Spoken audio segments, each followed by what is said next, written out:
আজকে আমরা ফ্র্যাগমেন্ট সম্পর্কে জানব। আমরা অলরেডি ফ্র্যাগমেন্ট কনসেপ্টটা ইউজ করে এসেছি। আমরা যখন Vue.js 2-তে কোনো কম্পোনেন্ট বানাতাম তখন আমাদের একটা রুলস ছিল, সেটা হচ্ছে একটা কম্পোনেন্টের একটা মাত্র রুট ডিপ থাকবে। ধরুন হচ্ছে আমরা এখানে দি কমেন্ট কম্পোনেন্টটা বানাইছি, এখানে কিন্তু একটা মাত্র রুট ডিপ আছে যে দি কমেন্ট, তার ভিতরে আমরা যা কিছু আউটপুট দিতে পারি। Vue.js 2-তে আমাদের এরকম করতে হতো এবং এটার বাইরে কোনো ওয়ে ছিল না। বাট Vue.js 3-তে আমরা চাইলেই মাল্টিপল রুট কম্পোনেন্ট ইউজ করতে পারি। ধরেন আমরা এখানে দি কমেন্ট কম্পোনেন্টটা আছে, এখানে চাইলে একটি আরেকটা সেম নেস্টেড এলিমেন্টের ভিতরে আরেকটা ট্যাগ নিতে পারি। ধরেন আমি এখানে নিচ্ছি h2,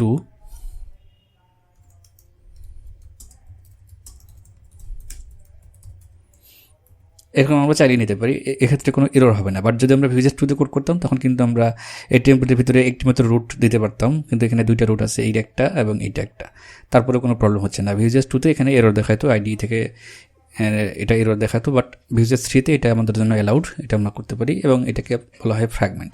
আচ্ছা, এখানে আমরা স্টাইলটা ফিক্স করে আসি। আমরা লাস্ট পার্টে এখানে কিছু স্টাইল দিয়েছিলাম, এটা আমি তুলে দিয়ে আসতেছি। তাহলে দেখেন এখানে আমাদের এই দি কমেন্ট কম্পোনেন্টের আউটপুটে আমরা দুইটা রুট ট্যাগ ইউজ করেছি, একটা হচ্ছে h2 এবং একটা ডিভ।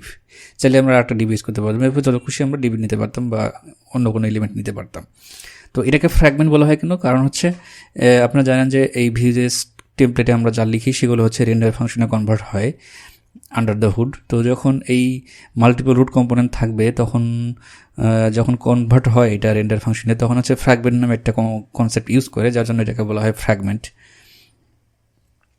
তো ফ্র্যাগমেন্ট ইউজ করে কিছু সুবিধা আছে, যেটা হচ্ছে আপনি দেখলে যে আমাদের অনেক সময় এরকম দরকার হতেই পারে যে আমাদের সেম মাল্টিপল কম্পোনেন্ট মানে রুট ডিপ থাকবে বা রুট এলিমেন্ট থাকবে, বাট যদি আমরা এটাকে ইউজ করতে চাই তাহলে কিন্তু আমাদের Vue.js 2-তে একটি রুট ডিপ দিতে হতো, এবং এটা যদি বারবার রুট ডিপ দিতাম তাহলে কিন্তু নেস্টেড আকারে একটি এক্সট্রা ডিপ লাগতো বা অন্য কিছু লাগতো। আমাদের এরকম হতেই পারে প্রয়োজন যে আমরা একটি কম্পোনেন্ট বানাবো যেখানে রুট ডিপ একটা থাকবে না, অনেকগুলো থাকতে পারে।